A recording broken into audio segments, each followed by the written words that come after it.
There is a sound that stays with you longer than any word ever could. It is not a shout. It is not a door slamming. It is not even crying. It is the sound of a car engine starting in the driveway at 4 in the morning, when the house is still dark, when the children are still sleeping, when the suitcase was packed in silence, while you pretended not to hear the zipper closing. That sound, that low rumble of an engine pulling away, it stayed in my chest for years, not because it was loud, but because it was final. My name is Clara, and I raised 2 children completely on my own, not because their father died, not because we had some terrible, dramatic fight that ended everything in one night. No, the truth is quieter than that, and in some ways, quieter truths hurt more. He left because he was afraid. He was afraid of being a father, afraid of being needed, afraid of the weight that comes with staying. And I know that might sound strange to some people, because when you look at a man from the outside, tall, strong, capable, you think he can carry anything. But fear does not care how tall you are. Fear does not care how strong your hands are. Fear lives in the part of you that no one else can see, and sometimes it wins. I did not understand that back then. Back then, all I knew was that I woke up one Tuesday morning, walked into the kitchen, and found a note on the counter next to the coffee pot. It was written on the back of a grocery receipt, just a few words. His handwriting, small and rushed, like he had written it standing up, already half out the door.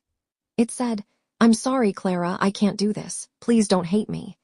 I read that note 3 times, then I folded it, put it in the pocket of my robe, and I made breakfast for my children like it was any other morning. Scrambled eggs, toast with butter, a small glass of orange juice for each of them. My daughter Lily was 5. My son James was 3. They came to the table with messy hair and sleepy eyes. They didn't ask where Daddy was, not that morning. That morning, they just wanted breakfast. They wanted the world to be normal, and I gave them that. I gave them normal, even though inside I felt like the floor had disappeared beneath me. That was the beginning, not the beginning of sadness. Sadness had been building for a long time before that morning.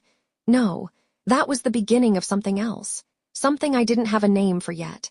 It was the beginning of learning that you can be terrified and still make scrambled eggs, that you can feel completely lost and still find the strength to say, "Eat your toast, baby. We have a good day ahead." And we did. We had many good days ahead, but I am getting ahead of myself. Let me go back. Let me tell you how it all started, because every ending has a beginning, and ours began with a love that felt, for a little while, like the safest place in the world. I met Daniel when I was 22 years old. I was working at a small bookstore in the town where I grew up. It was one of those quiet places where everybody knew everybody. The kind of town where you could leave your front door unlocked and no one thought twice about it. Where the biggest excitement of the week was the farmers' market on Saturday mornings. I liked my life there. It was simple. I lived in a small apartment above the bookstore. I had a cat named Olive. I read 2 books a week. I called my mother every Sunday evening. I was content, not thrilling, not exciting, but content. And I had learned, even at 22, that contentment is something many people search for their whole lives and never find. Daniel walked into the bookstore on a Thursday afternoon in October. I remember the month because the trees outside had just started turning gold and red. The light through the shop windows was warm and soft, the way it only gets in autumn. He came in wearing a flannel jacket and carrying a paper bag from the bakery down the street. He had kind eyes. That was the first thing I noticed. Not handsome in the way that makes you stare, but kind. The kind of face that made you feel like he would listen if you talked. He asked me if we had any books about woodworking. I showed him the small section we had, just 4 or 5 titles, and he picked up one about building bookshelves. He smiled and said, "Maybe I'll build you one for this place. You could use more shelf space." I laughed, and that was it. That was the beginning. He came back the next Thursday, and the one after that. Every Thursday for 2 months, Daniel walked into that bookstore. Sometimes he bought a book, sometimes he just browsed, but he always found a reason to talk to me, and I always found a reason to let him. He told me he worked at the lumber yard outside of town. He told me he grew up about 40 miles east, on a small property with his mother and younger brother. His father had left when he was 9, just packed up and drove away one day. He told me that part quietly, like it was something he had practiced saying out loud, but still hadn't gotten used to. I should have paid more attention to that, to the way his voice changed when he talked about his father, the way his eyes shifted down, the way his hands went still. But I was 22, and I was falling in love. And when you are falling in love, you hear the words, but you don't always hear what is underneath them. By December, we were together.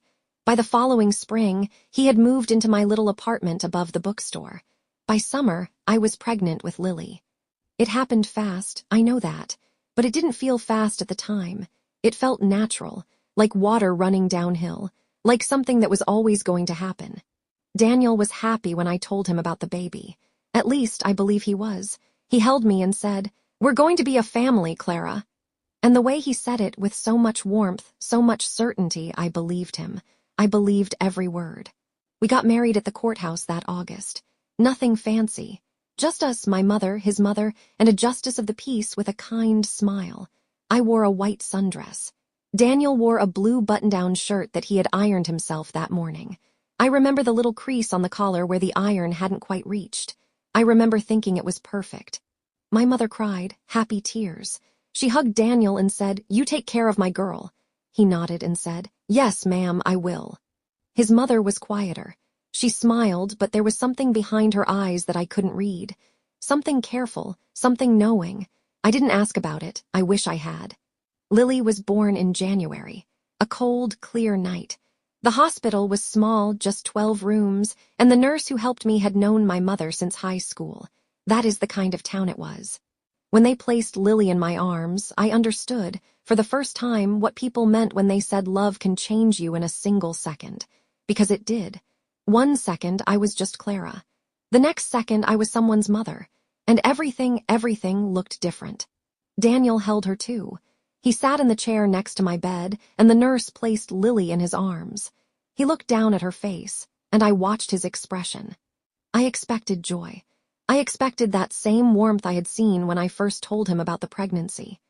But what I saw was something else. It was fear. Just a flash, just a moment. His jaw tightened. His breathing changed. His arms stiffened, like he was holding something fragile and terrifying at the same time. Then he smiled, and the fear disappeared behind the smile, and I told myself I had imagined it. But I hadn't. The first year with Lily was beautiful and exhausting, the way first years always are. I left my job at the bookstore to stay home with her. Daniel kept working at the lumber yard. He worked long hours, sometimes leaving before sunrise and coming home after dark. I understood. We needed the money. A baby is expensive. Diapers, formula, doctor visits, it all adds up.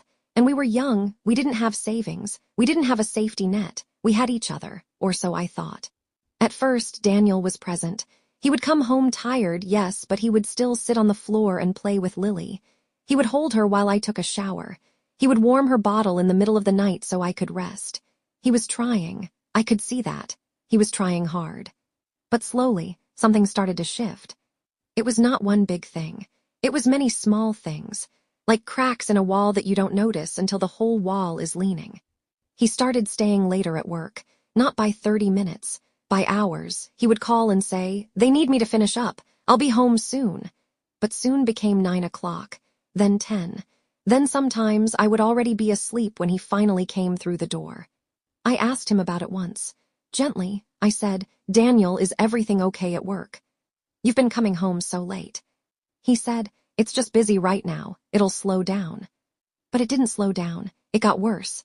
Then came the weekends. Daniel used to spend Saturdays with us. We would take Lily to the park or go for a drive or just sit in the backyard while she napped in her stroller. Those Saturdays were my favorite part of the week. They were quiet and simple and full of the kind of love that doesn't need words. But then Daniel started finding reasons to leave on Saturdays too. A friend needed help with something. He had to pick up supplies. He wanted to go for a drive to clear his head. Always a reason. Always an explanation. Always said with that same half-smile that made me feel guilty for even asking. I didn't argue. I didn't push. I told myself he was stressed. I told myself he just needed space. I told myself that being a new father was hard for men too, and that I should be patient.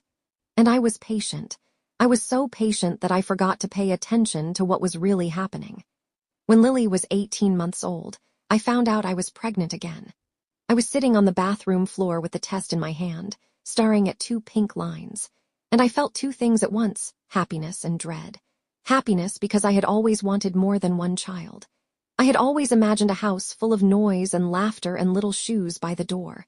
But dread because I could already feel Daniel pulling away.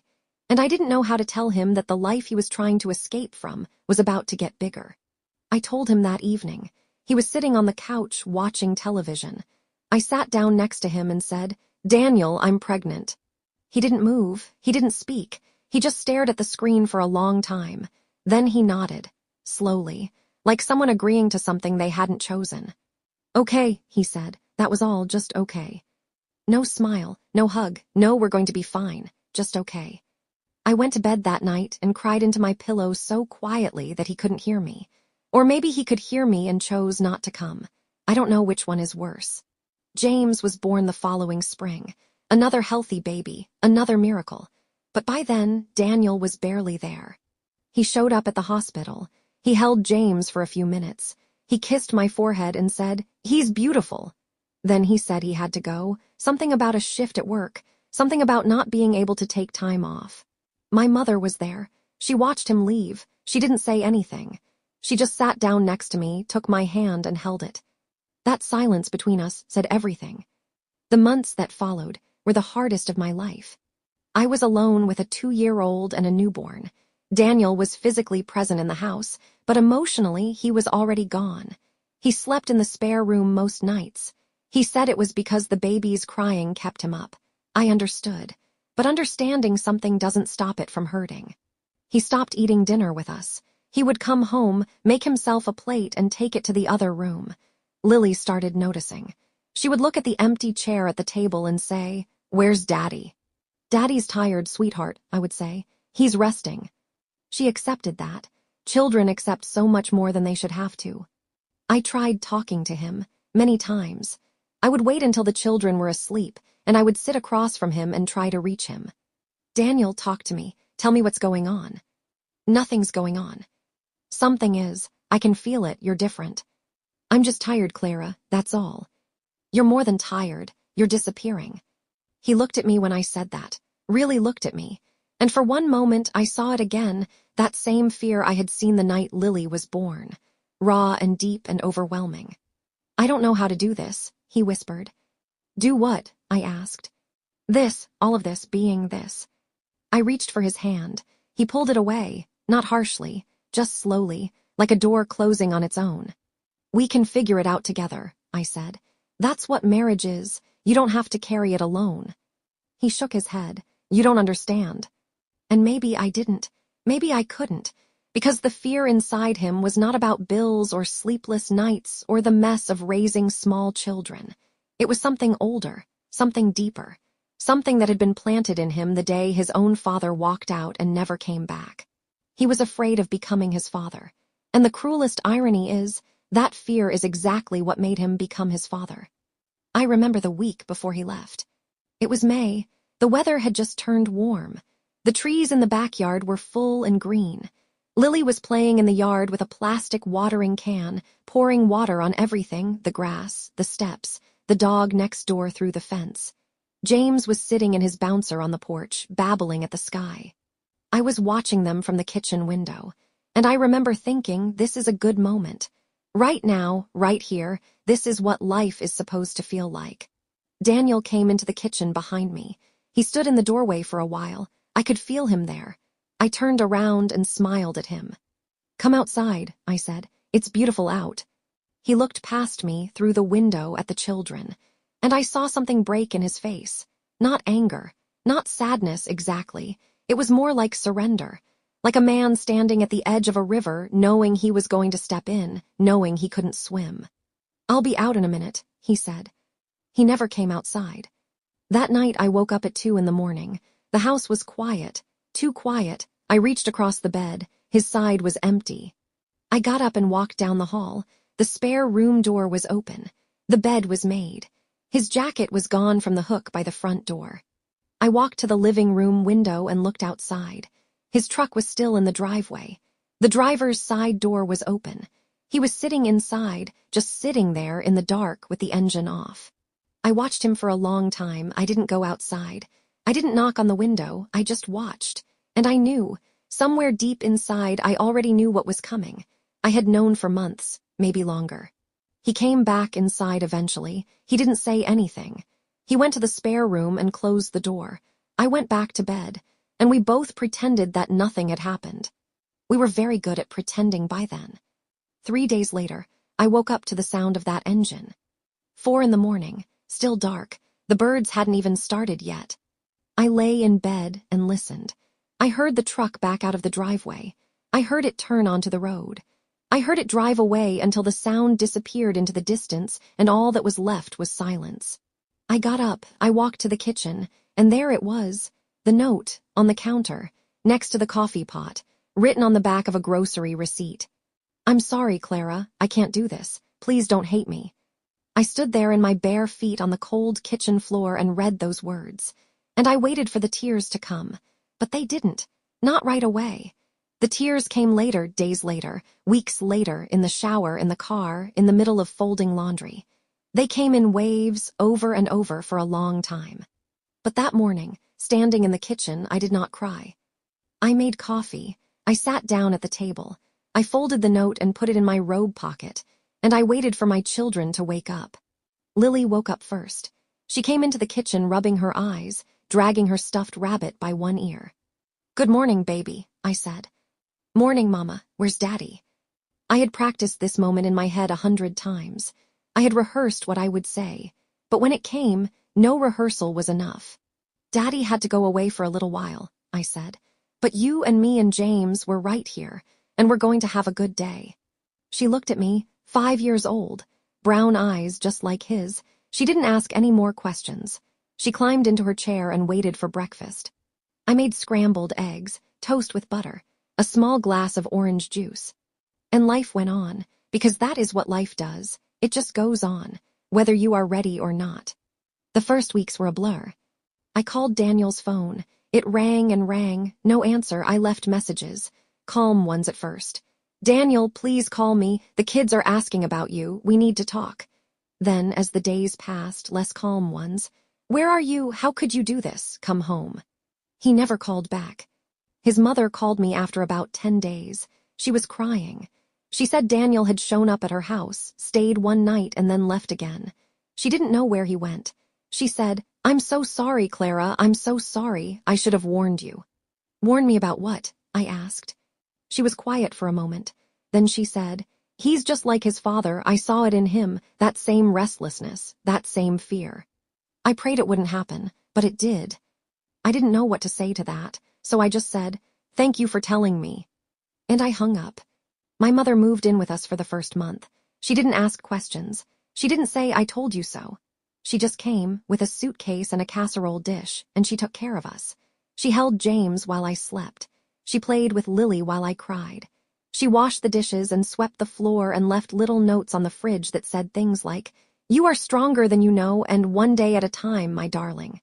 She was my anchor. Without her, I don't know what I would have done. But eventually, she had to go home. She had her own life, her own house, her own health to manage. And I had to learn to stand on my own 2 feet. So I did. I went back to work at the bookstore. The owner, Mrs. Whitfield, let me bring James and a playpen behind the counter. Lily started kindergarten that fall. I dropped her off every morning at 8:15 and picked her up at 3. In between, I shelved books, helped customers, and bounced a baby on my hip. It was not glamorous. It was not Instagram-worthy. It was messy and tiring, and sometimes I was so exhausted that I fell asleep standing up, leaning against the bookshelf in the back room. But I was there. I was present. I was staying. And that, I realized, is the most important thing a parent can do. Just stay. Time passed. The way time does slowly when you are living it, quickly when you look back. Lily grew. James grew. I grew, too, in ways I didn't expect. I learned how to fix a leaky faucet by watching a video on my phone. I learned how to change a tire in a parking lot in the rain, with 2 kids buckled in the back seat, watching me through the window. I learned how to check homework, pack lunches, braid hair, and still have 5 minutes at the end of the day to sit on the porch and breathe. I learned that you don't need to be perfect. You just need to be there. There were hard moments, So many hard moments. The school Father's Day craft was one. Lily came home with a card she had made, a blue card with glitter and stickers. She handed it to me and said, "I made this for Daddy. Can we send it to him?" I looked at that card, at the crooked letters, at the stick figure drawing of a man and a little girl holding hands, and my heart broke in a way I cannot describe. "Of course we can, sweetheart," I said. I put it in an envelope. I addressed it to Daniel's mother, because that was the only address I had. I put a stamp on it and dropped it in the mailbox. I don't know if he ever saw it. I hope he did, and I hope it burned. No, I don't mean that. I hope it made him feel something. That's all. I hope, wherever he was holding that card, he felt even a fraction of what his daughter felt when she made it. James had his hard moments too, though they came later. When he was about 6, he started asking questions. "Mama, why don't I have a dad?" "You do have a dad, baby. He just lives somewhere else." "Why?" "Because sometimes grown-ups make choices that are hard to understand. But it has nothing to do with you. It was never about you." "Did he leave because of me?" That question, that one question, it knocked the air out of my lungs. I knelt down in front of my son. I took his little face in my hands. I looked straight into his eyes, and I said, "James, listen to me. Your father leaving had nothing to do with you. Nothing. You are the best, bravest, most wonderful boy in the whole world. And anyone who doesn't see that is the one missing out. Not you, never you."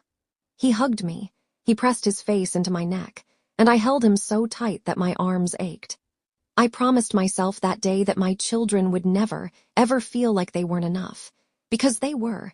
They were more than enough. They were everything. The years kept moving. Lily became a quiet, thoughtful girl who loved reading, just like her mother. She spent hours in the bookstore after school, curled up in the corner chair with a novel. She was gentle and wise beyond her years, the way children of broken homes sometimes are. She learned early that life is not a fairy tale. But she also learned that you can build your own kind of beautiful, even without a prince. James became loud and brave and funny. He played soccer. He climbed trees. He brought home frogs in his pockets and told me they were his new best friends. He was all energy, all light, all forward motion, like he was determined to fill up every quiet space in the house with noise and joy. They were so different, my two children, but they loved each other fiercely, and they loved me. And that love, their love, was the thing that kept me going on the days when I didn't think I could. I won't pretend it was all struggle and sadness. There were happy moments too, many of them. Birthday parties with homemade cakes. Christmas mornings with the tree crooked because I could never get it straight in the stand. Summer evenings catching fireflies in the backyard. Snow days when we stayed in pajamas all day and made pancakes for every meal. Those moments, the small, ordinary, golden ones, they were the foundation of everything. They were the proof that a family doesn't need to be complete to be whole, that a home doesn't need two parents to be full of love. But I would be lying if I said I never felt the absence. Late at night, when the house was quiet and the children were asleep, I would sit in the kitchen with a cup of tea and feel the emptiness of the chair across from me. I would think about Daniel, wonder where he was, wonder if he thought about us. Wonder if he was happy, or if he was just running, always running, from the thing that scared him most. Being needed, being loved, being someone's everything. I heard from Daniel twice during those years. The first time was a phone call about 2 years after he left. It was late. The phone rang, and when I answered, there was silence on the other end. Then his voice, quiet, almost a whisper. "Clara, Daniel, how are the kids?" "They're good, they're growing." More silence. Then I think about them every day. I wanted to scream. I wanted to say, "Then come home. If you think about them every day, get in your truck and come home." But I didn't scream. I just said, "They think about you too." He was quiet for a long time. Then he said, "I'm sorry," and the line went dead. The second time was a letter. It arrived about 4 years after he left. No return address. Just a white envelope with my name on it in that same small, rushed handwriting. Inside was a short letter and $300 in cash. The letter said, "Clara, I know this doesn't make up for anything. I know money can't fix what I broke, but I want you to know that I'm working. I'm trying to get myself together. I'm not drinking anymore. I'm not running anymore. I just don't know how to come back. I don't know how to face them. I don't know how to face you, but I love them. I love you, even if I have no right to say that anymore. I sat with that letter for a long time. I read it over and over, and I felt something I hadn't expected to feel. I felt pity. Not anger, not bitterness. Pity. Because I realized that Daniel was not a villain. He was a wounded man. A man who had been broken by his own childhood and didn't know how to heal. A man who loved his children but was so terrified of failing them that he chose the one thing that guaranteed failure. He left. And that is a tragedy, not just for me and the children, but for him too. 12 years after Daniel left, he came back. I was 46. Lily was 17. James was 15. We had built a life, a real life without him. Not an easy one, but a good one. A life held together by stubbornness, love, and more patience than I ever thought I had. I was working full-time at the bookstore by then. Mrs. Whitfield had retired, and I managed the shop now. Lily was in her last year of high school, preparing for college. James was playing varsity soccer and talking about becoming a coach someday. We were okay, more than okay. We were happy. And then, on a Sunday afternoon in March, the doorbell rang. Lily answered it. I was in the kitchen drying dishes. I heard the door open. I heard silence. And then I heard Lily's voice, small and shaking, say a word she hadn't said out loud in years. Dad. I dropped the dish towel. I walked to the front door, and there he was. Daniel, standing on the porch, older, thinner. His hair was gray at the temples. His hands were rough and lined. He looked like a man who had been carrying something heavy for a very long time. He looked at me, and I saw it in his eyes, not fear this time, something else. Shame, deep, aching, bone-tired shame. Clara, he said, I know I don't have the right to be here. I did not slam the door. I did not scream or cry or fall apart. I stood there and looked at the man I had married, the man who had left me with 2 bobbies and a broken heart, and I said, very calmly, Come inside. He sat at the kitchen table, the same table where I had read his note 12 years earlier. Lily sat across from him, arms folded, eyes hard. She looked so much like me in that moment that it almost hurt. James came downstairs when he heard the commotion. He stood in the doorway and stared at Daniel like he was looking at a stranger. Because, in every way that mattered, he was. I don't expect you to forgive me, Daniel said. His voice was rough, like he had practiced this speech 100 times but still couldn't get through it. I just want you to know that I'm sorry. I'm sorry for leaving. I'm sorry for missing everything. I'm sorry for every birthday, every school play, every Saturday morning I wasn't here. Lily didn't move. She didn't soften. She looked at him and said, Why did you leave? And Daniel did something I had never seen him do.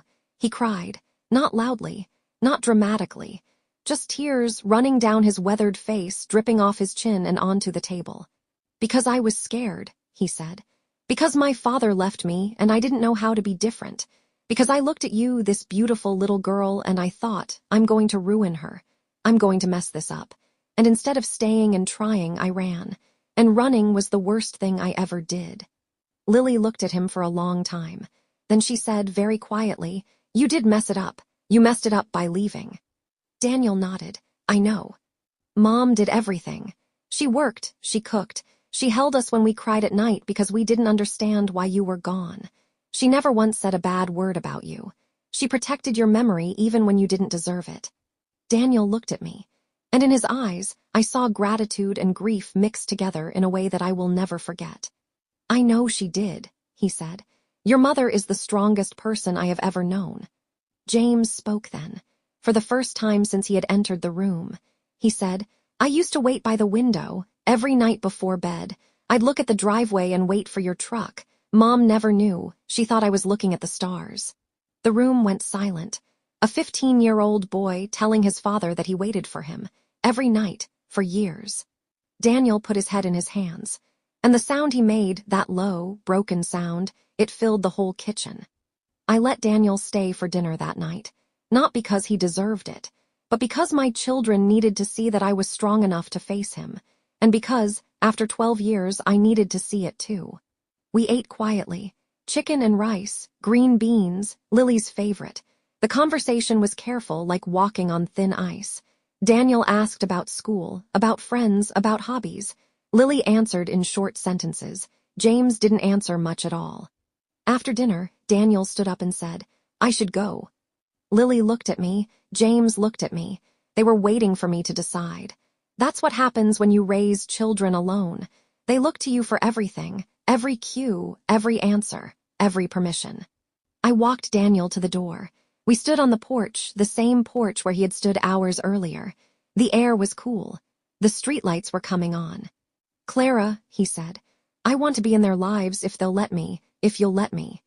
I looked at him, and I said something that surprised even me. "I will let you try, but understand this. You don't get to walk in and out whenever it feels comfortable. Either you stay or you don't come back. Those are your only two options." He nodded. "I understand." "Good, because I have spent 12 years being the one who stays, and I am done making excuses for the one who doesn't." He looked at me like he was seeing me for the first time, like the girl he married in a white sundress had become someone he barely recognized. And she had. I had. Daniel kept his word. For the first time in 12 years, he kept his word. He moved into a small apartment in town. He got a job at a hardware store. He started calling the children once a week, then twice. Then, slowly, he started showing up at James's soccer games, at Lily's school events, at Sunday dinners that I hosted because I wanted my children to see what rebuilding looks like. It was not easy. None of it was easy. Lily was cautious. She kept her distance for a long time. She was polite but guarded. She answered his questions but didn't ask any of her own. It took almost a year before she let him hug her. And even then, it was stiff and quick, like she was testing whether it was safe. James was different. James was hungry for his father in a way that broke my heart. He opened up faster, laughed with Daniel sooner, forgave more readily. Not because the hurt was less, but because the need was greater. A 15-year-old boy who had spent his whole life without a father. When that father finally appeared, the boy reached for him with both hands. I watched all of this from the side. I did not interfere. I did not push them toward Daniel, and I did not pull them away. I let them find their own way at their own pace in their own time. And what about me? What about my heart? I will be honest. I did not forgive Daniel quickly. Forgiveness is not a switch you flip. It is a road you walk, one step at a time, and some days you go backward.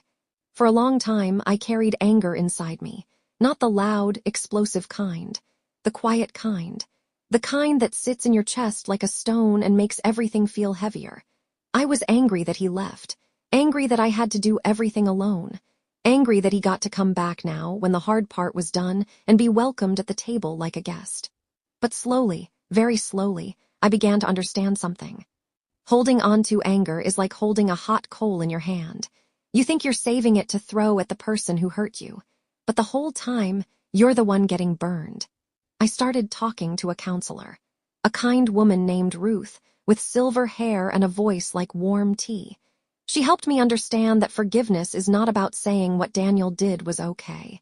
It is about releasing the weight of it so I could breathe again. "You raised 2 beautiful children on your own," Ruth said to me one afternoon. "You did the impossible. Now let yourself rest." And I did.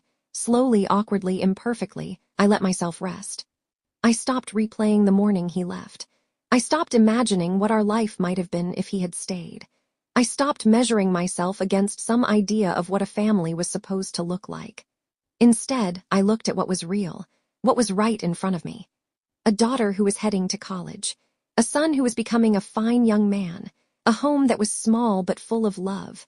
A life that I had built with my own hands, my own heart, my own stubborn refusal to give up. And I was proud, not in a loud way, in a quiet way. The way a tree might feel when it has survived a storm and is still standing. Daniel and I never got back together. I want to be clear about that. Some people might expect that ending. The husband returns, the wife forgives, and they live happily ever after. But real life is not like that. At least my life is not like that. What we did find was something different. Something I didn't have a name for at first. A kind of peace. A kind of respect. An understanding that we were 2 imperfect people who had brought 2 perfect children into the world, and that was worth honoring, even if the marriage wasn't. Daniel became a presence in the children's lives. Not a perfect father, that ship had sailed long ago, but a trying one. And trying, I have learned, counts for something. Not everything, but something. Lily eventually opened up to him. It took years. But one evening I saw them sitting on the porch together, talking quietly, and Lily was laughing.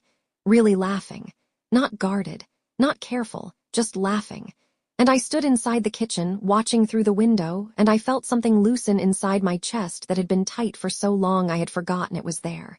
James and Daniel grew close faster. They started doing things together, fixing things, building things. Daniel taught James how to work with wood, the same way he had once wanted to build bookshelves.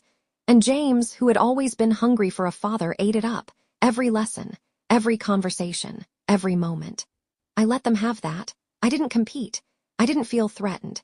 Because I knew, deep in my bones, that my bond with my children was unshakable. It had been forged in fire, in sleepless nights and single-handed mornings, in tears and laughter and a million small acts of love. Nothing could take that away, not even the return of the man who had once walked away from it. Lily went to college the following year. I drove her to campus myself, a 4-hour drive through autumn countryside. James came too, sitting in the back seat with her boxes piled around him, complaining that there was no legroom. When we got there and unloaded her things into her dorm room, Lily hugged James first. Then she turned to me. She held me for a long time, and she whispered into my ear, "Thank you, Mom, for everything, for staying." I couldn't speak. I just held her tighter. James graduated 2 years after Lily. He got a scholarship to study sports science. He did become a coach eventually, a good one, the kind who kneels down and looks his players in the eye and tells them, "You are enough, no matter what." I like to think he learned that from me. And Daniel. Daniel stayed in town. He kept working. He kept showing up. He never missed another game, another birthday, another holiday. He was not the father he should have been from the start, but he became the father he could be, and for my children's sake I accepted that.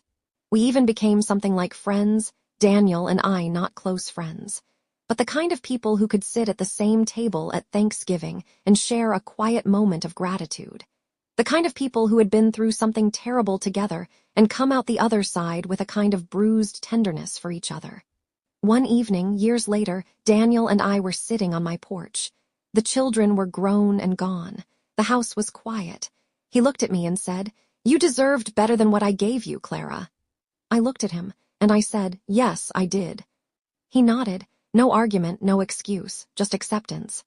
Then I said, "But I also got something beautiful out of all of it. 2 beautiful children, a life I'm proud of, and the knowledge that I am strong enough to handle whatever comes." He smiled, a sad, small smile. "You were always the strong one." "I was the one who stayed," I said. "That's not the same as being strong. Sometimes it's just being too stubborn to leave." He laughed, and I laughed. And for a moment, just a moment, we were 2 people who had once loved each other, sitting together in the golden light of a life that hadn't turned out the way either of us had planned. I am older now. My hair has gray in it. My hands look like my mother's hands. The bookstore is still open, though I've hired someone younger to run it most days. Lily is a teacher. James is a coach. They call me every Sunday evening, just like I used to call my mother.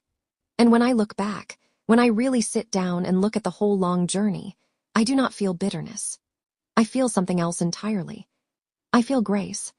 Not the kind you find in church, although maybe that too, but the kind that comes from surviving something that should have broken you and realizing that it didn't, that you bent and you ached and you cried more tears than you can count, but you did not break. You are still here. You are still standing, and the people you love are standing with you. That is grace. If you are listening to this, and I hope you are truly, and you are raising your children alone, I want to say something to you. You are doing enough. I know it doesn't feel like it.